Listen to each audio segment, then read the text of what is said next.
라오디게아 교회 사자에게 편지하라. 아멘이시오. 충성되고 참된 증인이시오. 하나님의 창조의 근본이시니가 이르시되 내가 네 행위를 아노니 네가 차지도 아니하고 뜨겁지도 아니하도다. 네가 차든지 뜨겁든지 하기를 원하노라. 네가 이같이 미지근하여 뜨겁지도 아니하고 차지도 아니하니 내 입에서 너를 토하여 버리리라. 네가 말하기를 나는 부자라 부요하여 부족한 것이 없다 하나 네 곤고한 것과 가련한 것과 가난한 것과 눈먼 것과 벌거벗은 것을 알지 못하는도다. 내가 너를 구원하노니 내게서 불로 연단한 금을 사서 부요하게 하고 흰옷을 사서 입어 벌거벗은 수치를 보이지 않게 하고 안약을 사서 눈에 발라 보게 하라. 물은 내가 사랑하는 자를 책망하여 징계하노니 그러므로 네가 열심을 내라. 회개하라. 볼지어다 내가 문 밖에 서서 두드리노니 누구든지 내 음성을 듣고 문을 열면 내가 그에게로 들어가 그와 더불어 먹고 그는 나와 더불어 먹으리라. 이기는 그에게는 내가 내 보좌에 함께 앉게 하여 주기를 내가 이기고 아버지 보좌에 함께 앉은 것과 같이 하리라. 귀 있는 자는 성령이 교회들에게 하시는 말씀을 들을지어다. 아멘. 소아시아 7교회 중에 이제 마지막 라오디게아 교회, 이제 벌써 이제 7번째 마지막 시간이 됐어요. 그러나 아시아 7교회 가운데 이 라오디게아 교회는 오직 책망만 들었던 그런 교회입니다. 어떤 교회는 칭찬도 듣고 또 책망도 들었지만은 이 라오디게아 교회는 오직 책망만 들었던, 물론 칭찬만 들었던 그런 교회도 있었죠. 어떤 교회입니까? 서머나 교회하고 빌라델피아 교회. 그러니까 이 예수님께서 무슨 칭찬에 인색한 그런 분이 아니세요. 왜 예수님께서 라오디게아 교회에 책망하셨는가? 아무리 뭐 잘해도 이 성이 차지 않는 그런 부모님이 계시잖아요. 야, 그것도 점수라고 맞아왔느냐? 오래간만에 95점 맞았는데 남들은 100점 맞아오는데 너는 95점이냐라고 하면서 책망하는 그런 부모님이 계시죠. 그런 차원에서 예수님께서 이 라오디게아 교회를 책망하신 것인가? 그런 분이 아니시죠. 왜냐하면은 칭찬만 했던 그런 교회가 자그마치 7교회 가운데 두 교회나 되니까 무슨 예수님의 그 기준이 너무 높아가지고 감히 도달할 수 없는 그런 것으로 잣대를 재니까 이 라오디게아가 책망받은 것이다. 그럴 수가 없는 것이죠. 그래서 특별히 이 라오디게아 교회는 오늘날 지금 21세기에 사는 현대 교회, 현대 그런 성도들을 잘 말해주는, 뭐 다른 교회도 마찬가지지만은 특별히 이 라오디게아 교회는 지금 오늘날의 그런 시대와 또 교회와 성도들을 잘 지적해주는 그런 말씀이기 때문에 특별히 왜 예수님께서 이 라오디게아 교회를 책망하셨는가, 그걸 우리가 알 필요가 있습니다.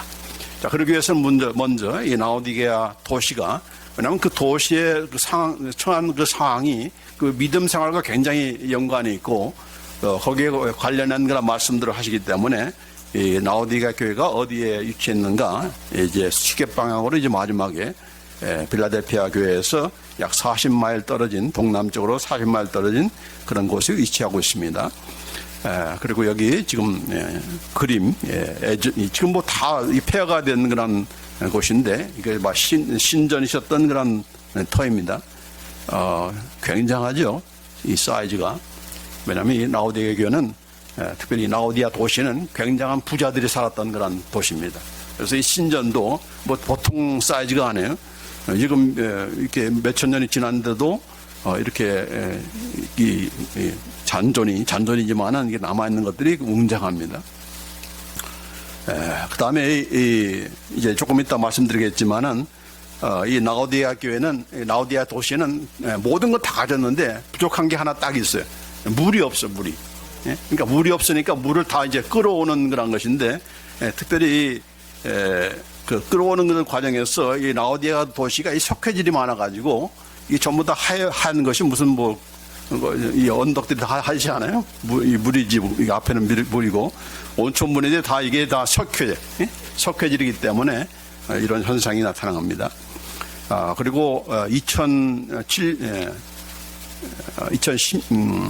2010년도에 지금 라오디게아 교회를 발굴했는데, 물론 이제 예수님 당시에 있던 라오디게아 교회는 아닌 것 같고 아마 4세기에 지어진 그 터 위에 지어진 그런 교회인데 이걸 발견했어요. 그 발견한 것을 지금 보존하기 위해서 이렇게 7년에 걸쳐서 이게 위에다가 이게 가림막을 이렇게 천막은 아니지만 이렇게 쳐서 보관을 하고 있습니다. 근데 그것이 지금 2017년도에 공개가 됐어요. 그래서 지금 아까 보여준 대로 자, 이런 굉장히 발견하는 것이 참 특이한 일인데 이렇게 덮개를 씌워가지고 지금 잘 보관을 하고 있는 것인데 지금 일부분을 제가 보여드린 겁니다. 자, 이렇게 라오디게아 도시가 아까도 얘기했지만은 특별히 교통하고 상업이 발달된 그런 도시인데 그 가운데서도 이 금융업이 금과 은이 다른 어떤 도시보다도 가장 많이 보유한 그런 도시입니다. 금과 은이 많다는 것은 뭡니까? 부자들이 많이 산다는 얘기죠. 그러니까 이 도시가 얼마나 부자였으면은 주후 60년경에 그 지역 일대에 대지진이 있어가지고 도시들이 다 폐허됐을 때에 그 도시마다 로마 당국에서 우리가 서포트해 주겠다, 다시 재건하도록 우리가 도와주겠다 해서 다 도움을 받았잖아요. 그리고 도움을 받은 것 때문에 또 로마 황제를 숭배하는 그런 신전을 지어주고 하는 일들이 있었는데 오직 이 라오디게아만 도움을 받지 않아도 된다라고 하면서 거절했던 그런 도시가 이 라오디게아 교회예요. 왜냐하면 돈이 많아가지고 부자 도시이기 때문에 자기들 스스로가 재건한 겁니다. 그 정도로 이렇게 부자였던 그런 도시였어요.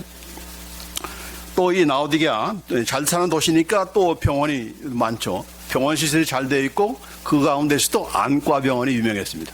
그래서 거기서 개발된 그런 안약은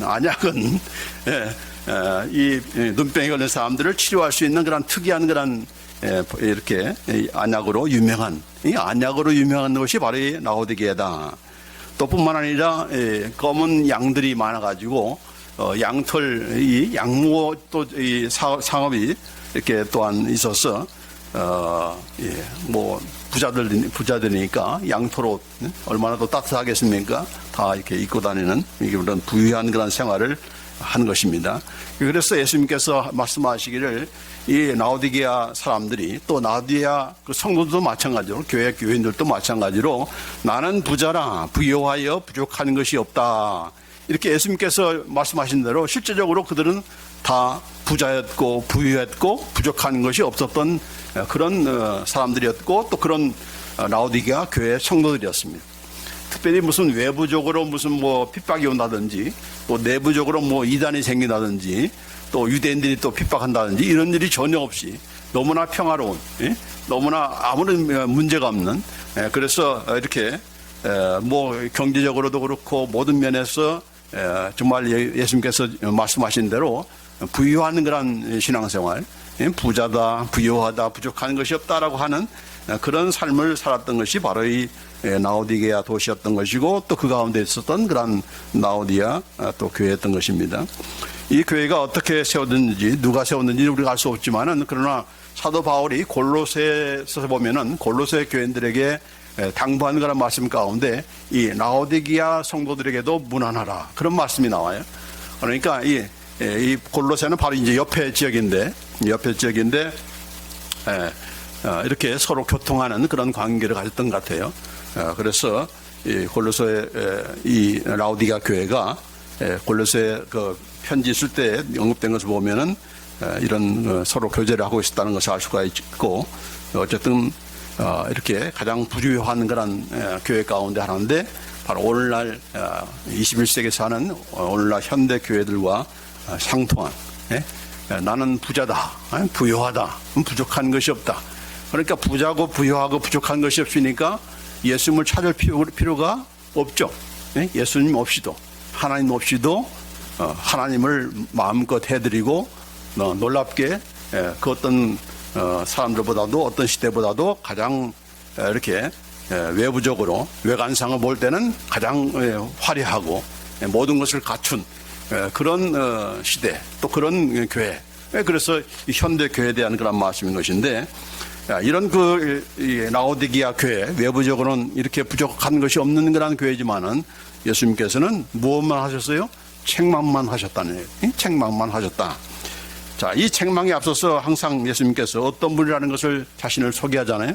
자, 뭐라고 소개하셨는가?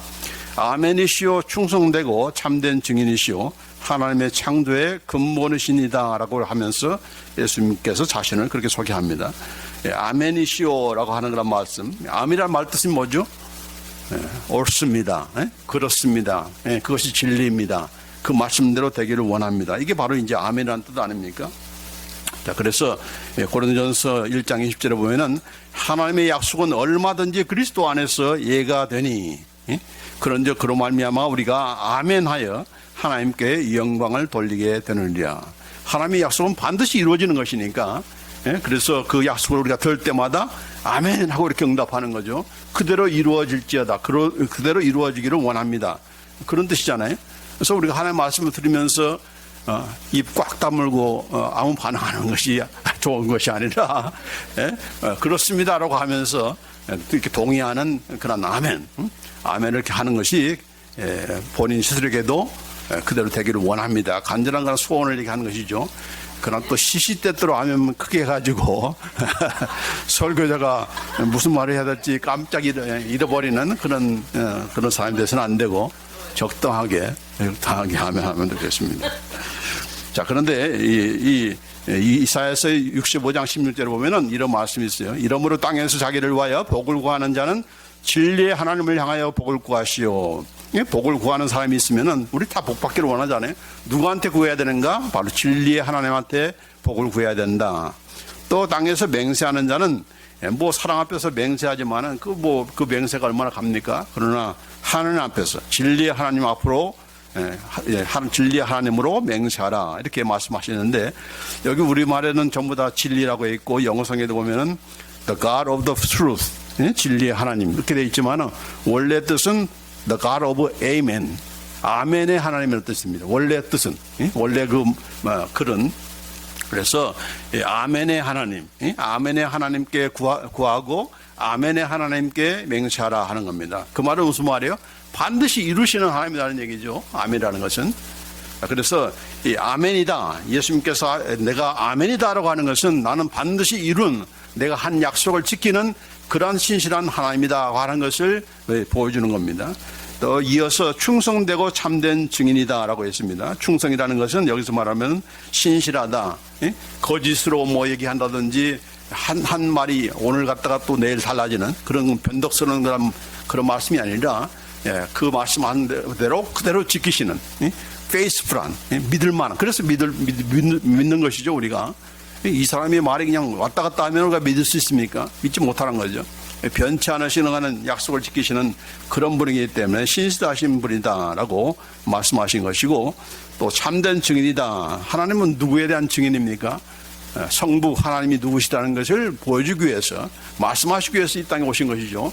자기 자신을 증명하기 위해서가 아니라 하나님이 어떤 분이다, 하나님이 어떤 뜻을 갖고 있다, 하나님 너희를 어떻게 사랑하는지를 실제적으로 말씀을 가르치면서 또 뭐 자신의 그 몸소 생활을 통해서 또 그분의 죽으심과 부활을 통해서 입증하신 그런 참된 증인이 바로 예수입니다라고 그렇게 말씀해 주는 거죠.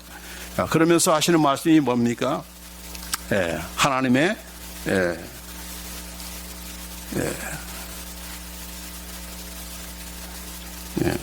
그 세 번째로 하나님의 창조의 근본이시니다라고 했습니다. 하나님의 창조의 근본이시니. 그 당시에 골로새에서 보면은 그런 배경이 나오지만은 당시에 그 영지주의, 육체는 악하고 영만 선한 것이다라고 생각하는 그런 사상들이, 그런 철학들이 유행했어요.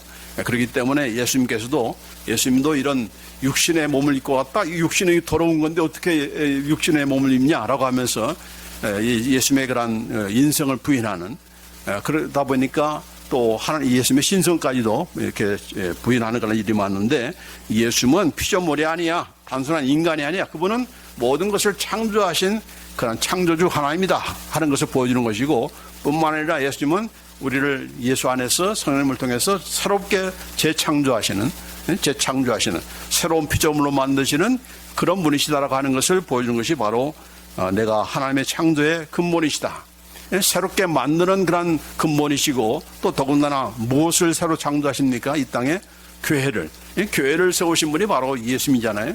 그렇기 때문에 이 하나님의 창조 또 재창조의 그 근원이신 분이 바로 예수님이다라고 이렇게 말씀한 거예요.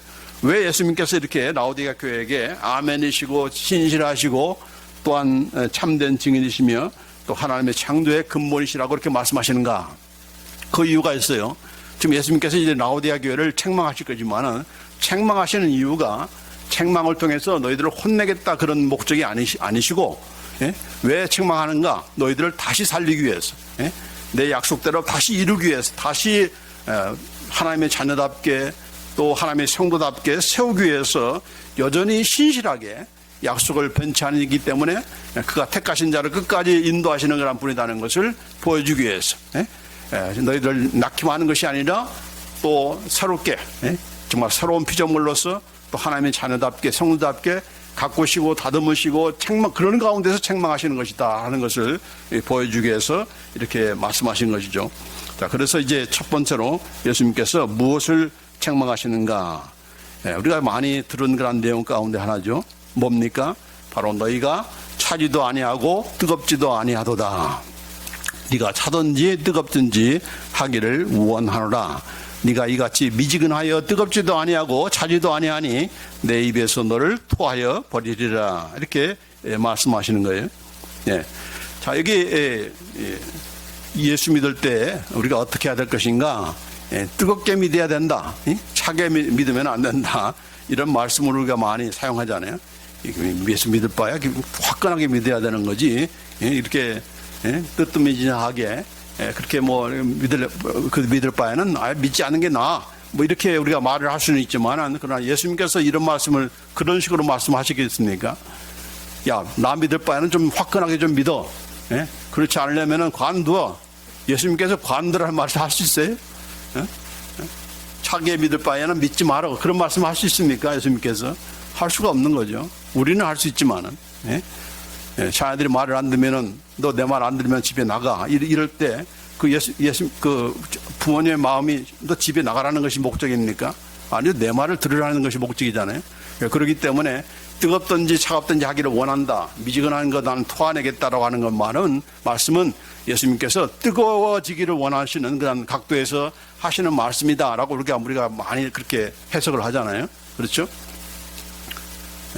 그것도 일리가 있어요. 그럴 수도 있어요. 그러나 이 말씀은 이 라오디게아 성도들이 또 그 사람들이 처한 그 상황을 알면은 왜 이런 말씀을 하는가를 우리가 알 수가 있습니다. 왜 그런가?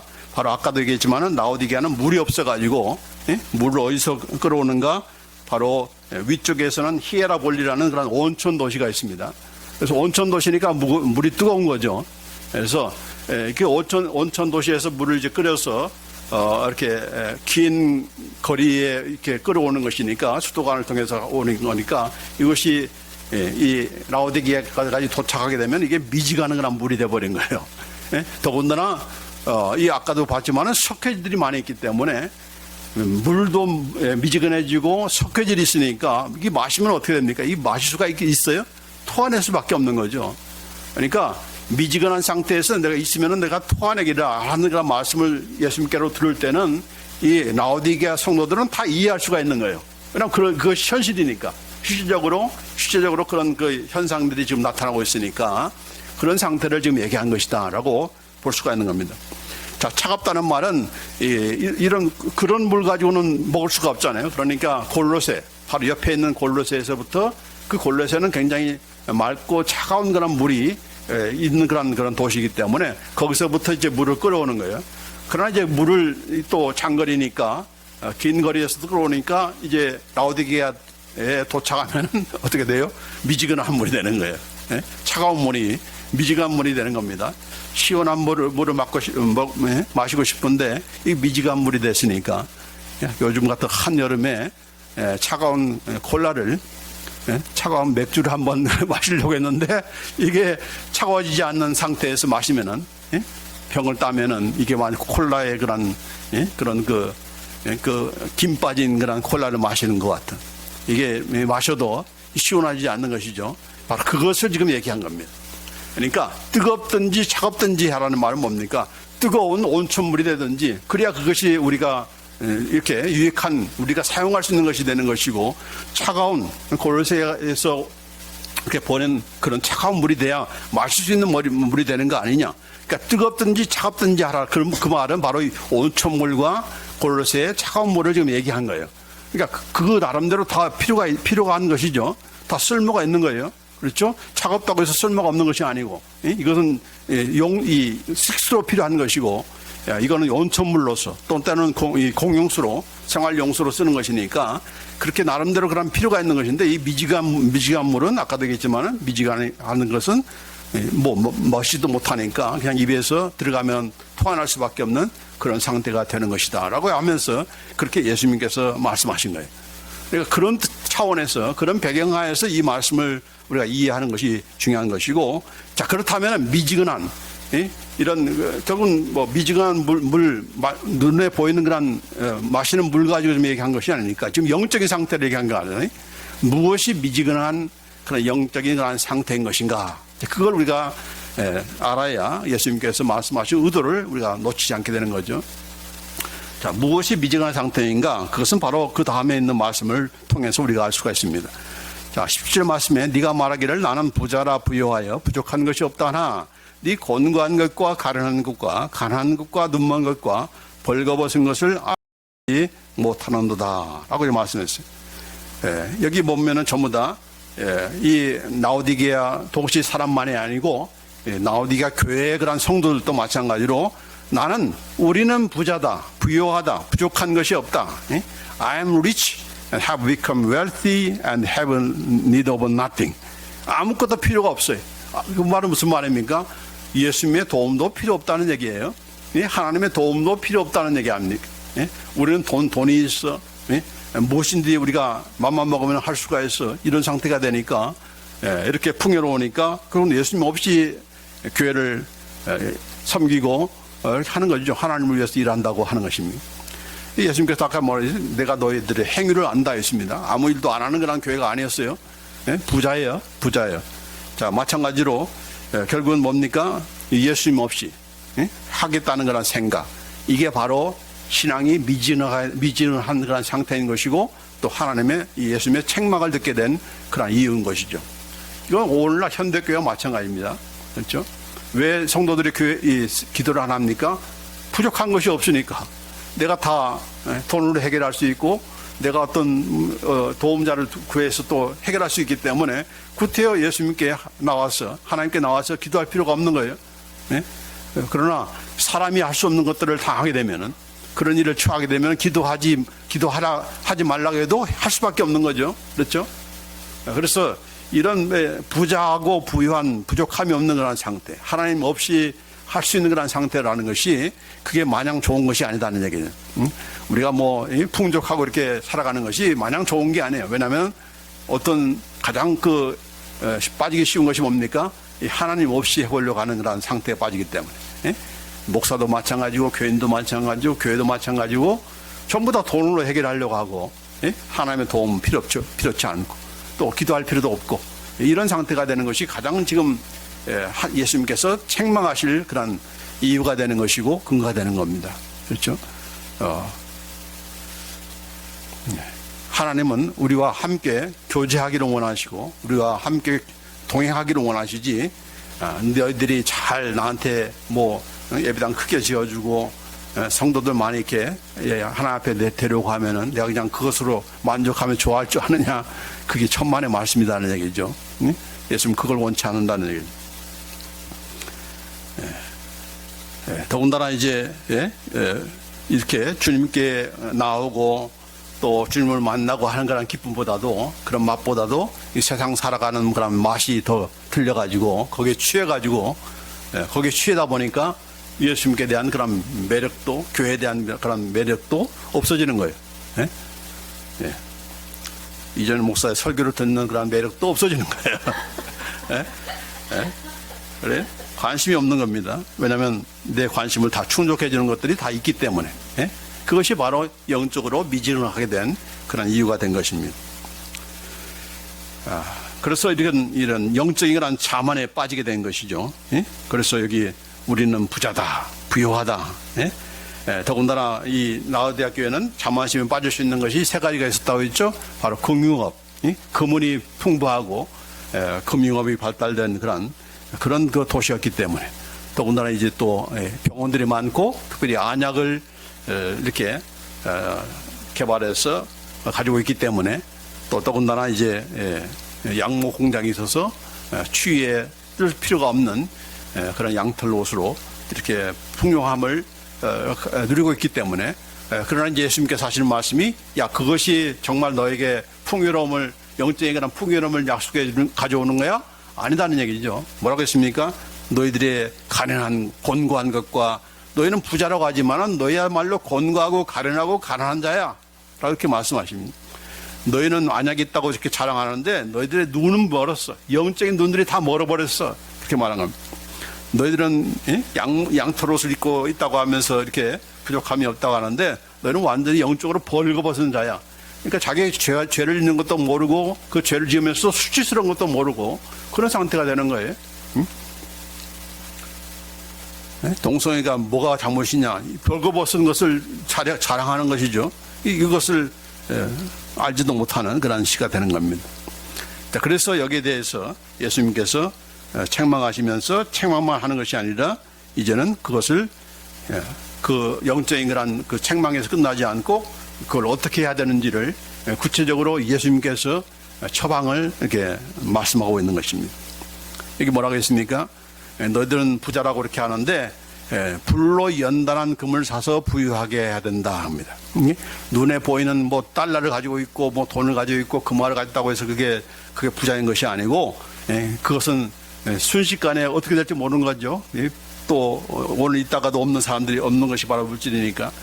그러나 너희들이 정말 불로 연단한 금을 사서 부유하게 하라 하면, 금이라는 것이 어떻게 해서 나옵니까? 바로 정금, 이 영광로를 통해서 많은 그런 완전히 불순물을 제거한 다음에 금이라는 것이 오잖아요. 그러나 그 정금, 이런 순수한 그런 승도 100%의 그런 금이라도 그건 보장해 주는 것이 아니다. 영적인 그런 부유를 보장해 주는 것이 아니다. 무엇이 부유해야 되는가? 바로 불로 연단한 금을 사라 했습니다. 불로 연단한 금이라는 게 뭡니까? 바로 연단된 그런 믿음. 우리의 믿음이 연단이 되어야 어떤 상황에 처해도 우리가 흔들리지 않고 영적인 그런 부유함을 누릴 수 있는 그런 우리의 상태가 되는 거죠. 그 연단한 그런 믿음이라는 것을 우리가 어디서 볼 수 있는가? 여기 욥기 23장 10절에 보면은 그가 얼마나 어려움 가운데 있습니까? 욥이. 자, 나의 가는 길을 오직 그가 아시나니 나는 모른다. 내가 왜 이런 어려움을 당하는지 는 잘 모르지만은, 그러나 이런 어려움을 통해서 나를 단련하신 후에는 누가? 하나님께서 나를 단련하실 것이다. 나를 훈련시킬 것이다. 그런 다음에 나는 정금같이 나오리라. 정금처럼 내가 연단되어서 성숙해져서 나는 나올 것이다 라고 하면서 이렇게 하나님께 대한 신앙을 고백했죠. 마찬가지입니다. 우리도 우리가 우리의 믿음이 어떻게 성장하는가, 그 성장은 무엇을 통해서? 어려움을 겪는 과정을 통해서 단련이 되는 거죠. 그러니까 아무런 어려움도 없게 해달라고 하는 그 기도는 그건 아주 수준 낮은 그런 기도인 거죠. 네. 용광로에 집어넣기가 무섭게 빠져나오고 도망치는 그런 성도들은 결단 연단이 되지 않는 거죠. 그러니까 교회 안에서 무슨 어려움이 있고 뭐 문제가 있으면 그냥 도망치기 바쁜 그런 교인들 있잖아요. 그런 사람들은 이런 연단의 그런 기회를, 그 찬스를 스스로가 박차는 거죠. 그 연단을 통해서 우리가 이렇게 단련되고 점검처럼 나오는 것인데 그걸 마다하니까. 이런 어려움을 통해서 하나님께서 훈련시키기 위해서 이렇게 하는데, 우리의 기도는 뭐예요? 빨리 이걸 해결해 주세요. 없애 주세요. 이러잖아요. 우리 기도가. 예? 이 어려운 과정을 통해서 내가 더 하나님을 사랑하고 내 믿음이 성장되기를 원합니다.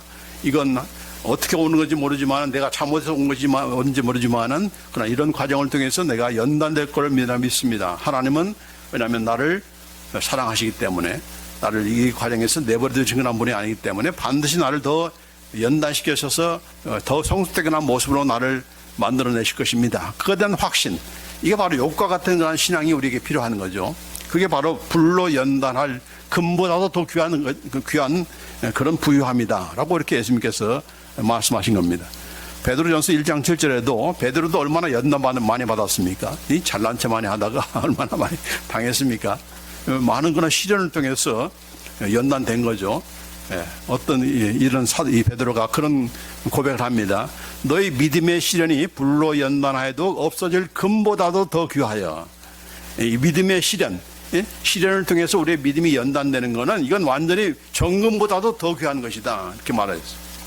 예수 그리스도에 나타나실 때 칭찬과 영광과 존귀를 얻게 하려 함이라.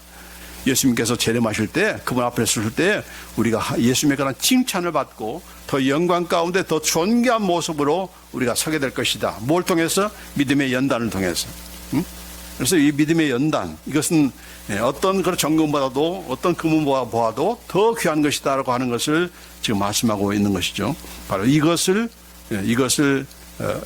이제 경험하기를 원하고 또 그렇게 이렇게 책망만 하는 것이 아니라 이걸 통해서 나는 부자야 부유해 아무것도 어려움도 없고 어떤 도전도 없고 어떤 이단도 없고 이렇다고 해서 한가하게 그냥 넉넉고 그냥 있으면 안 된다는 얘기죠. 그 다음에 뭐라 하겠습니까? 뭘 또 자랑했죠? 안약, 안약이 있다고 여기서 자랑했는데 너희들은 뭐라고 했습니까? 다 소경이다 했습니다. 눈이 멀었다 이면 영적으로 눈이 먼 그런 맹인들이 되었다는 거죠. 그래서 무엇이 옳은지 뭐가 하나님의 뜻인지를 모르는, 죄가 뭔지 자신의 모습도 제대로 발견하지 못하는 그런 영적인 그런 소경, 영적인 그런 맹인들이 됐던 겁니다. 자, 그러자 뭐라고 했습니까? 어디에게서? 내게서 지금 뒤에 걸 먼저 했는데 내게서 안약을 사서 눈에 발라 보게 하라 그렇게 말씀하고 있습니다. 무엇이 안약인가? 영적인 안약이 뭡니까? 우리의 영적인 시야를 넓혀주는 것이 무엇이죠? 그가 누가 하시는 일입니까? 우리 안에 계시는 성령님께서 하시는 일이죠. 우리 스스로가 어떻게 영적으로 영안이 열리고 그런 게 아니에요. 우리 안에 계신 성령님께서 그분께서 하시는 일이 무엇인가? 우리에게 지혜와 계시의 영을 우리에게 주시는 것이고 또 우리의 마음의 눈을 열어주시는 분도 누구세요? 바로 성령님이세요. 하나님의 말씀을 깨닫게 하시는 분도 누구세요? 바로 성령님이세요. 그렇기 때문에 이 성령님의 역사가 아니고서는 하나님의 말씀을 깨달을 수가 없는 거예요. 내가 많이 배웠는데 이재명 목사 설교쯤이야 내가 다 이해할 수 있어.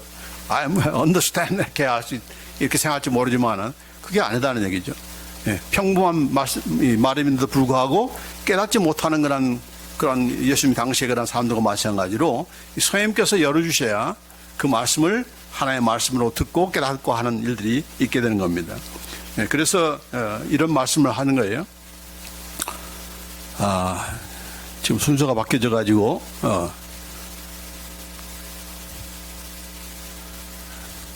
에베소서 1장 18절 19절 말씀에 무슨 말씀하시는가?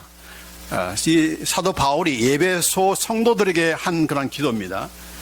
자, 사도 바울이 성도들을 위해서 기도한 그런 내용인데 그 기도의 내용이 무엇인가? 목사님이 성도들을 위해서 기도할 때 무엇을 기도하기를 원하십니까? 자, 이 사도 바울이 뭘 기도했는가? 너의 마음의 눈을 밝히사 그의 부르심의 소망이 무엇이며 성도 안에서 그 기업의 영광의 풍성함이 무엇이며 그의 힘의 위력으로 역사심을 따라 믿는 우리에게 베푸신 능력의 지극히 크심이 어떠한 것을 너희로 알게 하시기를 구하노라. 너의 마음의 눈을 밝혀 주시기를 원한다 했습니다. 누가 하시는 일이라고요? 바로 성령님께서 하시는 일이에요. 그 성령님께서 마음의 눈을 밝혀 주셔야 그 다음에 모든 것들, 하나님께서 왜 우리를 부르셨는가, 우리가 어떤 소망을 가지고 살아야 할 것인가, 그것도 알게 되는 것이고, 또 성도 안에서 그 하나님께서 주신 그 기업의 풍성함, 예수 믿는 자들에게 주시는 그런 풍성한 그런 기업들이 있습니다. 특권들이 있습니다. 무슨 특권입니까? 바로 예수 그리스도의 이름의 권세, 예수 그리스도의 보혈의 그런 능력을 체험할 수 있는 그런 권세, 이런 모든 것들을 우리가 알게 되고 누리게 되는 그런 일이 바로 성령을 통해서 이루어지는 것인데, 바로 그렇게 되기를 원한다. 그리고 우리 안에 있는 그런 강력한 그 성령의 역사, 그거를 우리가 알기를 원한다. 또 안다는 것은 그냥 머릿속에만 아니라 실제로 경험하기를 원한다는 얘기입니다. 그렇게 되기를 원한다고 하면서 기도한 거예요. 그런 기도를 드린 거예요. 우리 집사님의 사업이 잘 되고 오픈한 가게가 빨리 회복이 되기를 원합니다. 이런 기도를 드린 것이 아니고, 이렇게 영적인 그런 기도, 마음의 눈을 밝혀 주셔서 하나님께서 가르쳐 주시고 누리고자 하시는 그런 것들을 잘 깨달아 알 뿐만 아니라 그걸 누릴 수 있게 해 주시옵소서라고 그런 기도를 한 겁니다. 이게 바로 예수님께서 하신 그런 기도에 관한 이런 영안이 내게서 누구에게서 사라고 했어요? 예수님께 사라고 했습니다. 무슨 안과 병원에 가서 안약을 사는 것이 아니고, 마음의 눈을 밝힐 수 있는 거라는 것을 뭐 아무개 목사님한테서 사는 것이 아니고, 누구한테? 예수님께. Buy from me라고 했습니다. 나한테서 살아야 합니다. 전부 다 마찬가지예요. 그 앞에 있는 것도 마찬가지로 내게서 살아는 그런 말씀을 하시는 겁니다. 여기 보면은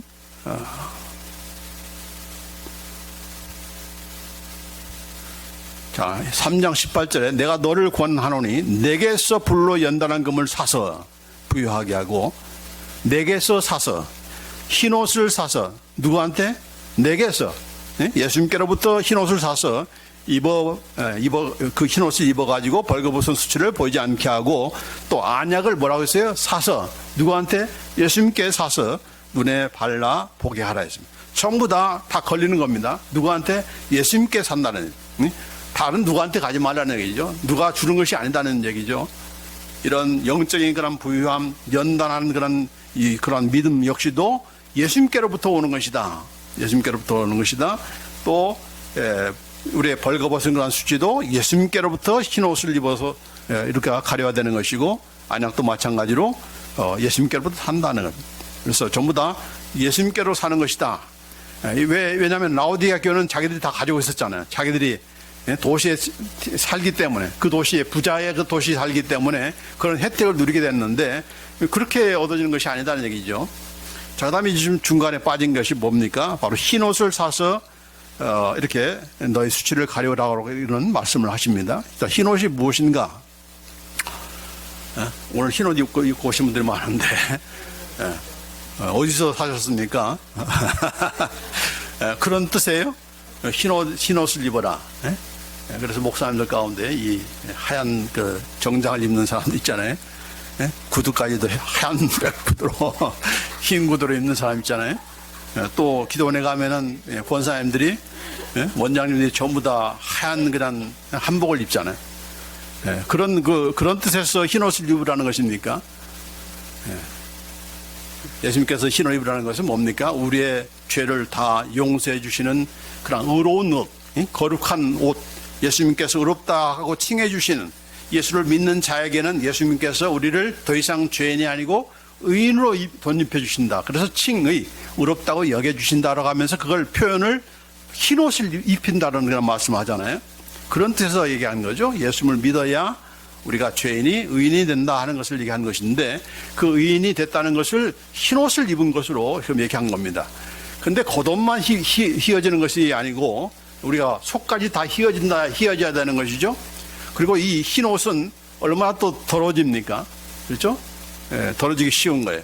그래서 세상과 함께 살면은 더럽혀지기가 쉽기 때문에 그 흰 옷을 계속적으로 유지하기 위해서 빨아야 된다는 얘기죠. 흰 옷을 빨아서 흰옷을 깨끗하게 유지하는 것, 그것이 필요하다는 것을 얘기하는 건데, 그래서 여기서 말하는 흰옷을 사라는 것은 그 한 번 예수 믿은 것으로 의인된 것으로 만족하는 그런 삶이 아니라 이제 예수 믿고 나서 지은 그런 모든 죄에 대해서 날마다 회개하면서 예수 그리스도의 보혈의 피로 정결되고 깨끗하게 되어서 그 깨끗한 그 흰옷을 계속적으로 준비가 되어야 우리가 나중에 신랑 되신 예수님을 맞이할 수 있는 거룩한 그런 세마포를 입은 이런 빛난 세마포를 입은 그런 신부다운 신부가 되어지는 것이다라고 말씀한 거죠.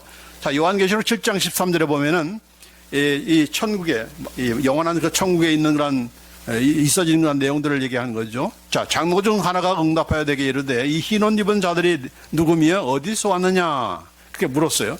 전부 다 흰옷을 입었는데 이 사람들이 누구냐 어디서 왔느냐라고 이렇게 물으니까 뭐라고 답변합니까? 내 주여 당신이 아시나이다 하니 그가 나에게 이르시되 이 사람들은 큰 환난에서 나오는 자들인데 어린 양의 피에 그 옷을 씻어 희게 하였느니라 했습니다. 환난에서 나온 자들이다 했습니다. 예? 그냥 평탄한 그런 생활 가운데서 나온 그런 자들이 아니라는 얘기입니다. 환난을 통과한 자들이에요. 그러니까 예수님께서 재림하시기 전에 우리는 대환란이 있다고 했잖아요. 그 대환란을 받지 않고 우리가 공중으로 이렇게 휴거된다 그렇게 주장하는 사람이 있잖아요. 그러나 이 말씀은 그건 아니에요. 그러니까 환란이 오기 전에 우리는 다 휴거한다. 그럼 얼마나 좋습니까? 우리 환란을 다 안 받으니까 그렇게 쉽게 갈 수 있는 그런 하나님 나라입니까? 아니, 다 이 환란에서 나온 자입니다. 환란에서 통과한 자들이에요.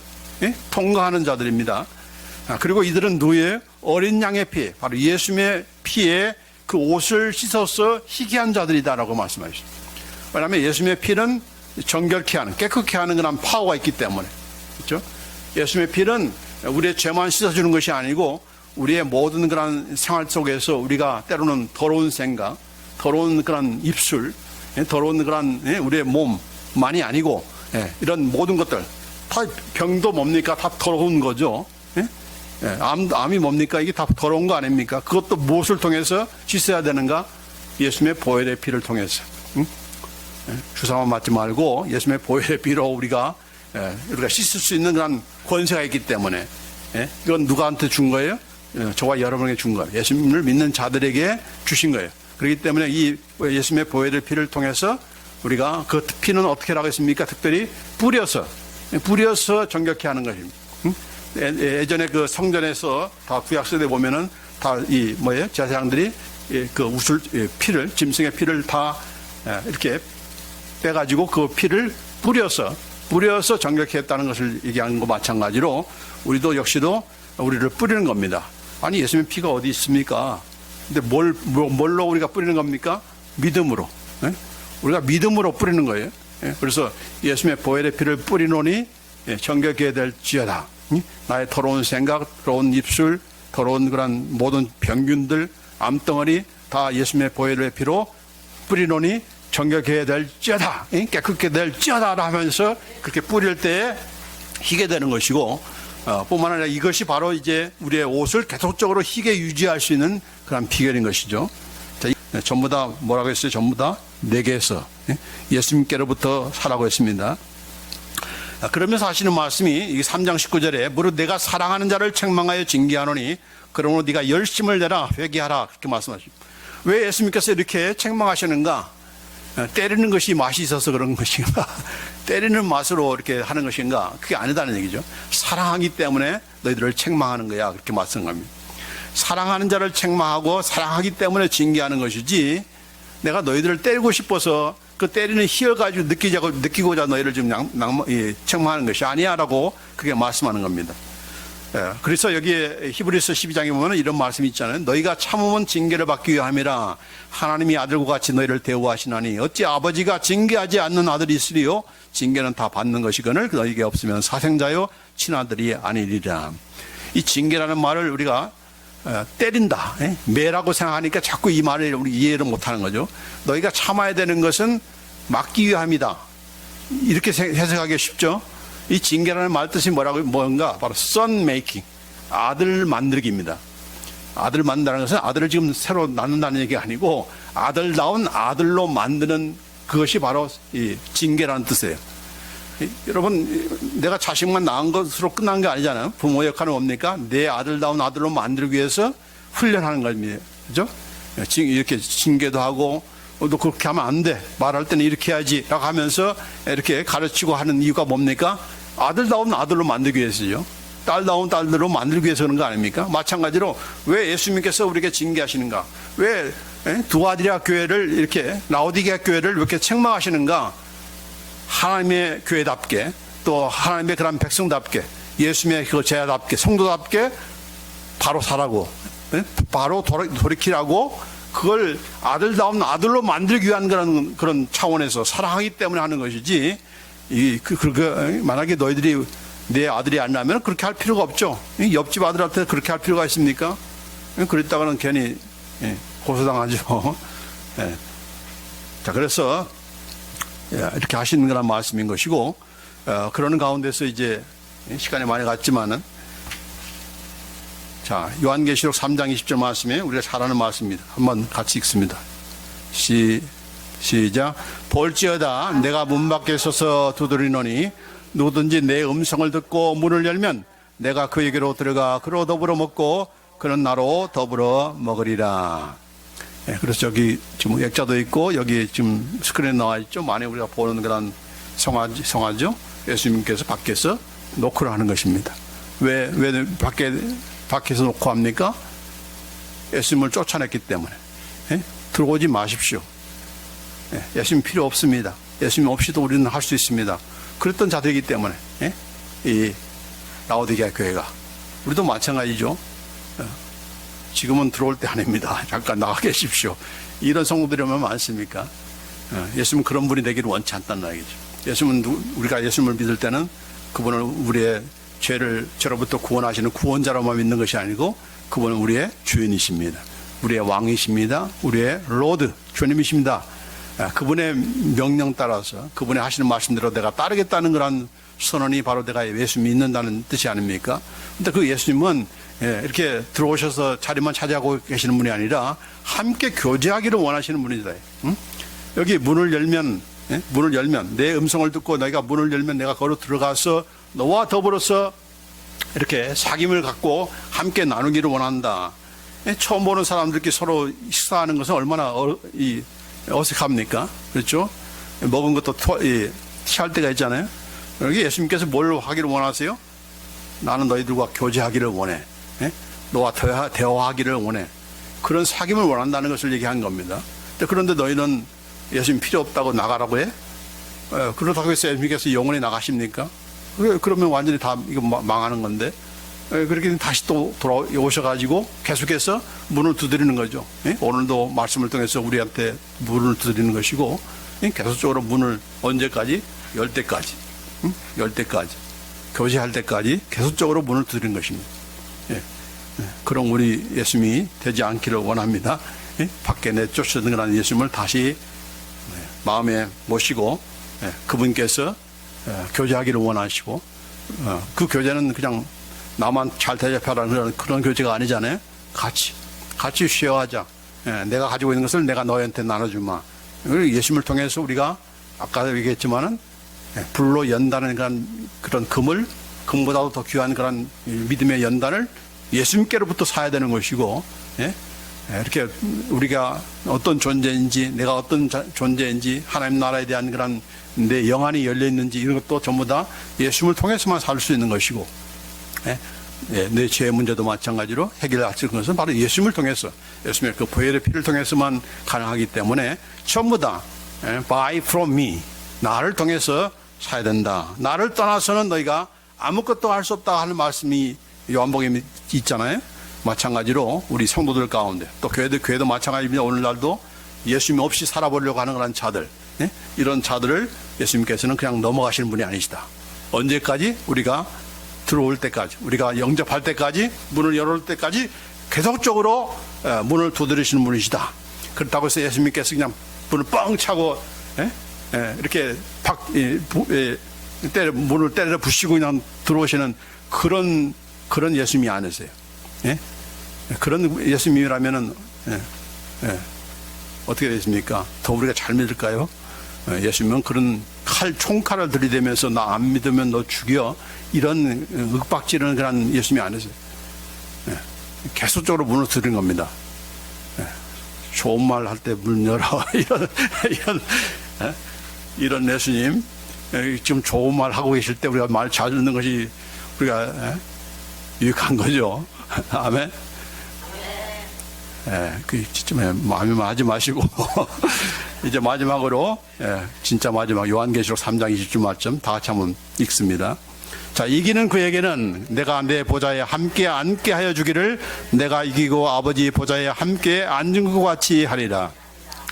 책망은 많이 했는데 얼마나 많은 그런 가장 그 존귀한 그런 약속을 하십니까? 이기는 그에게, 바로 예수님을 영접하고 예수님과 교제하고 그렇게 나만 내 힘으로 살려고 했던, 내 힘으로 이 미국 생활이라는 건 뭡니까? 내 힘으로 살아야 되지, 누가 나를 위해줘, 내 힘으로 살아야 된다는 생각을 많은데 아니다는 건, 그걸 이기고 예수님으로 말미암아 사는 그 사람에게는 내가 이기고서 하나님 보좌에 앉은 것과 마찬가지로 내가 내 보좌에 함께 앉아주겠다 하겠습니다. 예수님께서 앉으신 그 보좌에 우리로 하여금 함께 앉게 하시는 그런 축복을 주시겠다는 겁니다. 얼마나 큰 약속입니까? 우리가 되기를 간절히 원합니다. 아멘. 기도하십시다. 하나님 감사합니다. 책망만 받았던 그런 라오디게아 교회지만은 우리 예수님께서 왜 책망을 하셔야 되는지, 또 그것은 바로 그들만의 그런 문제가 아니라 바로 오늘날 우리 현대 교회와 또 우리 자신들이 그런 모습인 것을 보게 하시니 감사합니다. 우리가 내 힘으로 내가 해보려고 하고, 내 힘으로 내가 모은 그런 돈으로 내가 알고 있는 그런 소스를 가지고 해결해 보려고 했다가 얼마나 많습니까? 나는 부자예요, 부유하고, 나는 모든 것이 참 갖춰 있는, 뭐 어떤 것도 필요치 않는 그런 잘하고 교만했던 그런 우리의 모습들을 이렇게 하나님의 말씀을 통해서, 예수님의 말씀을 통해서 적나라하게 보게 하시고 또 이렇게 지급받게 하시고, 이제 그래서 우리가 어떻게 채워져야 되는지, 누구를 통해서 사야 되는지를 정확하게 알려주심을 인하여 감사합니다. 우리가 이 예수님의 그 책망을, 징계를 우리가 가볍게 여기지 않게 하시고, 또 이것을 너무 무겁게 여기지 않게 하시고, 정말 우리를 사랑하기 때문에 나를 바로 세우시기 위해서 이렇게 연단하시며 훈련시켜 주시며, 마침내 성도다운 성도, 교회다운 교회, 또 하나님 백성다운 백성으로 만들기 위한 그런 하나님의 사랑의 그런 집념인 것을 인하여 감사와 영광을 올려드립니다. 주여, 우리를 끝까지 붙잡아 주시고 약속하신 대로 이루어 주시옵소서. 우리가 때로는 주님을 내쫓는다 할지라도 거기에 만족하지 아니하시고, 또 우리를 다시금 돌이켜 주셔서 주님을 영접하며 주님과 더불어서 동행하며 교제하는 그런 우리의 삶이 되도록 주 인도하여 주시옵소서. 감사와 영광 올려드리며 우리 주 예수 그리스도의 이름으로 기도합나이다. 아멘.